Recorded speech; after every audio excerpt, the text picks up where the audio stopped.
नमस्कार दोस्तों, आप कैसे हैं। इस वीडियो के माध्यम से आज हम गद्य संकलन के कुछ लेखकों का संचय या संक्षिप्त परिचय बताने जा रहे हैं।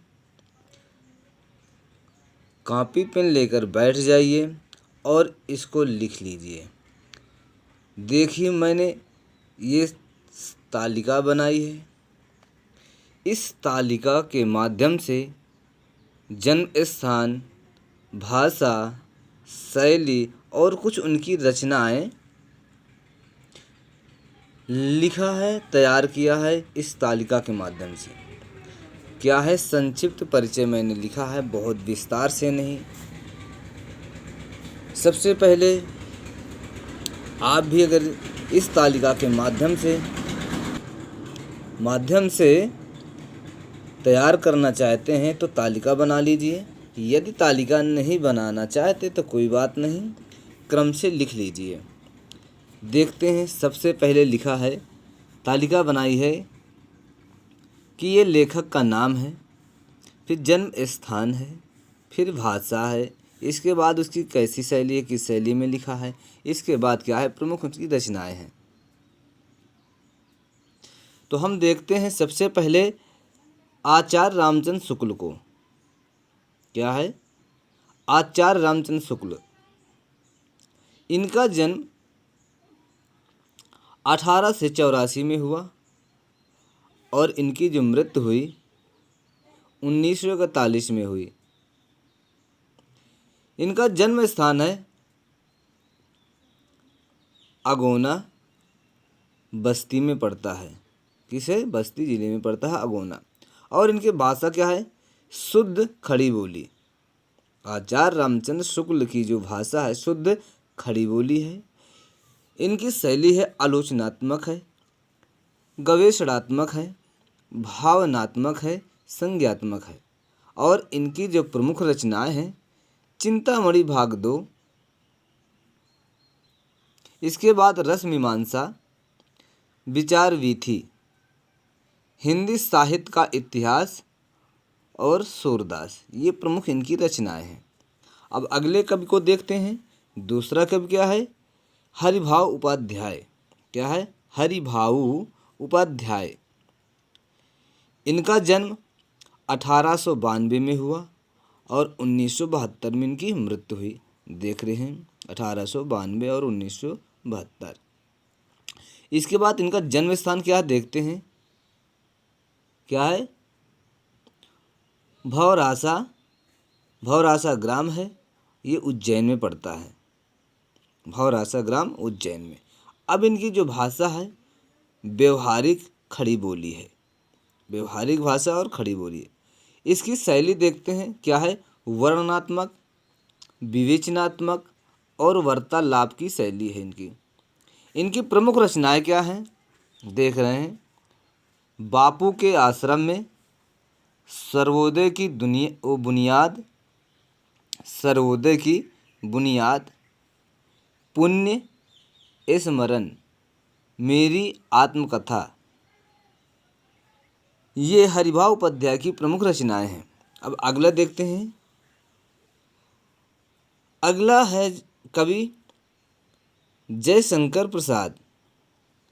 जयशंकर प्रसाद आप जानते होंगे, ये निबंध और कहानीकार के जादूगर कहे जाते हैं। जयशंकर प्रसाद को उर्दू का भी विशेषकर ज्ञान है, क्योंकि सबसे पहले इन्होंने जो भी रचनाएं लिखी हैं इन्होंने उर्दू में ही लिखी है। इसके बाद उन्होंने हिंदी में लिखना शुरू किया और सबसे पहले हिंदी में ही इनके रचनाओं का प्रकाशन हुआ। तो अब देख रहे हैं जयशंकर प्रसाद, इनका जन्म कब हुआ है, देख रहे हैं 1889 में, और क्या हुआ, 1936 में मृत्यु हुई। 1889 में इनका जन्म हुआ, 1936 में इनकी मृत्यु हुई। आप देख रहे हैं भैया, 1889 और 1937 1937। जयशंकर प्रसाद का जन्म 1889 और मृत्यु है 1937। जन्म स्थान क्या है? वाराणसी है। इनकी भाषा संस्कृतनिष्ठ क्या है? बोली है, संस्कृतनिष्ठ बोली है, संस्कृतनिष्ठ। और इनकी जो शैली है वर्णनात्मक है, विवेचनात्मक है, भावनात्मक है, चित्रात्मक है तथा संवादात्मक है। इनकी प्रमुख रचनाएं हैं, जयशंकर प्रसाद की प्रमुख रचनाएं हैं चंद्रगुप्त, स्कंदगुप्त, ध्रुवस्वामिनी, अजातशत्रु, आकाशदीप, कंकाल, तितली, कामायनी, झरना, लहर, आंसू। एक कंकाल और तितली ये क्या हैं? ये उपन्यास हैं। ठीक, जयशंकर प्रसाद। अब देखें पद्मलाल पुन्नालाल बख्शी। पद्मलाल पुन्नालाल बख्शी, इनका जन्म 1894 में और इनकी मृत्यु हुई 1971 में। देख रहे हैं 1894, 1971। खैरागढ़ी जबलपुर में पड़ता है, इनका जन्म स्थान है। इनकी भाषा शुद्ध साहित्यिक खड़ी बोली है। शैली विवेचनात्मक, समीक्षात्मक और भावनात्मक, व्यंग्यात्मक इनकी शैली है। फिर इनकी जो प्रमुख रचना है विश्व साहित्य, पंचपात्र, हिंदी साहित्य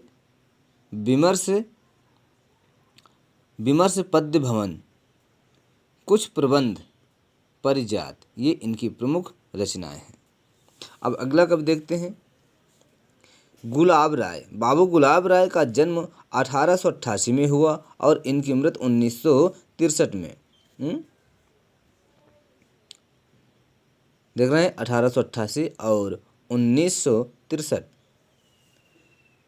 इनका गांव जन्म है इटावा। भाषा शुद्ध परिष्कृत खड़ी बोली, शुद्ध परिष्कृत खड़ी बोली। इसके बाद इनकी शैली व्यंग्यात्मक है, वो व्याख्यात्मक, आलोचनात्मक, भावात्मक, फिर व्यंग्यात्मक, उदाहरण रूप शैली है। फिर देखते हैं इनकी जो प्रमुख रचना है वो क्या क्या हैं। काव्य के रूप, नवरस, मेरी असफलताएं, ठलुआ क्लब, मन की बातें, मेरे निबंध, हिंदी साहित्य सुबोध इतिहास, हिंदी साहित्य का सुबोध इतिहास। अब अगला देखते हैं, अगला कवि कौन सा है, डॉक्टर राजेंद्र प्रसाद। क्या है? डॉक्टर राजेंद्र प्रसाद। देखते हैं इनका जन्म 1884 में हुआ और इनकी मृत्यु 1963 में। और इनका जन्म स्थान है छपरा, जो बिहार में पड़ता है। इनकी भाषा सरल सुबोध खड़ी बोली है। शैली भावात्मक, भाषणात्मक, आत्मकथात्मक शैली है। इनकी जो रचनाएं हैं देखते हैं, भारतीय शिक्षा, साहित्य शिक्षा और सांस्कृतिक सांस्कृतिक गांधी जी की देन, आत्मकथा चंपारण में, ये इनकी प्रमुख रचनाएं हैं। अगला देखते हैं, अगला कब क्या है, रामधारी सिंह दिनकर। क्या है? रामधारी सिंह दिनकर। इनका जन्म 1908 में हुआ था, इनकी मृत्यु 1974 में हुआ। देख रहे हैं 1908 और 1974। इनका जन्म स्थान है सिमरिया, मुंगेर बिहार में है। सिमरिया मुंगेर बिहार में पड़ता है। इनकी जो भाषा है शुद्ध साहित्यिक खड़ी बोली है। शैली विवेचनात्मक, भावात्मक, आलोचनात्मक और व्यंग्यात्मक शैली है। इनकी प्रमुख रचना है उजली आग, वट पीपल, अर्धनारीश्वर, संस्कृत के 4 अध्याय, उर्वशी, रेणुका, हुंकार आदि इनकी प्रमुख रचनाएं हैं। अब देखते हैं अगला क्या है। अगला कवि है भगवती चरण उपाध्याय। क्या? भगवत चरण उपाध्याय। इनका जन्म स्थान उजियारपुर बलिया में पड़ता है। लेकिन इनका देख लेते हैं इनका जन्म कब हुआ। जन्म 1910 में हुआ था। जन्म 1910 में हुआ था और मृत्यु 1982 में। 1910 से 1982 तक इनकी ये मतलब रहे हैं भगवत चरण उपाध्याय। उजियारपुर बलिया इनका जन्म स्थान है। इसके बाद इनकी जो भाषा है शुद्ध संस्कृत निष्ठ खड़ी बोली है। इनकी शैली वर्णनात्मक, विवेचनात्मक, समीक्षात्मक, भावनात्मक और चित्रात्मक शैली है। इनकी प्रमुख रचनाएं देखते हैं साहित्य और कला, खून के छींटे, विश्व साहित्य की रूपरेखा, इतिहास के पन्नों पर, सागर की लहरों पर, ठूठा आम। ये इनकी प्रमुख रचनाएं हैं किनकी? भगवत चरण उपाध्याय की। अब अगला कवि है लक्ष्मी सागर वार्ष्णेय। क्या है? लक्ष्मी सागर वार्ष्णेय। इनका जन्म 1914 में हुआ और इनकी मृत्यु 1987 में। आप देख पा रहे हैं 1914 से 1987 तक। और इनका जन्म स्थान अलीगढ़ है और इनकी जो भाषा शुद्ध साहित्यिक खड़ी बोली है। शैली विवेचनात्मक, विवरणात्मक, आलोचनात्मक एवं सूक्ति शैली है। अब इनकी प्रमुख रचनाएं देखते हैं हिंदी साहित्य नए संदर्भ, हिंदी साहित्य नए संदर्भ, भारतेंदु हरिश्चंद्र, आधुनिक हिंदी साहित्य की भूमिका। ये इनकी प्रमुख रचनाएं। अब देखते हैं अंतिम क्या है। अंतिम कवि हैं धर्मवीर भारती। अंतिम कवि क्या हैं? धर्मवीर भारती। इनका जन्म 1926 में हुआ और इनकी मृत्यु 1998 में। 1926 से 1998। और इनका जन्म स्थान क्या है? इलाहाबाद, जिसे आज हम प्रयागराज के नाम से जानते हैं। और पहले भी इसका प्रयाग नाम राज्य था लेकिन बाद में इलाहाबाद पड़ गया। इसके बाद इनकी जो भाषा है मुहावरेदार है, शुद्ध परिष्कृत खड़ी बोली है। शैली वर्णनात्मक, भावनात्मक, समीक्षात्मक और व्यंग्यात्मक है। इनकी प्रमुख रचना है सूरज का सातवां घोड़ा,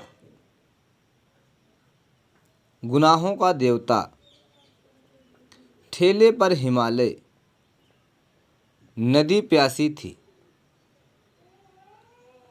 नदी प्यासी थी, पश्यंती, कनुप्रिया, ठंडा लोहा। ये सब किसकी है? ये धर्मवीर भारती की ही प्रमुख रचनाएं। इसी तरह वीडियो को शुरू से अंत तक देखते रहे। दोस्तों तक इस वीडियो को शेयर करें। अब मिलते हैं अगले वीडियो में। जय हिंद, जय भारत।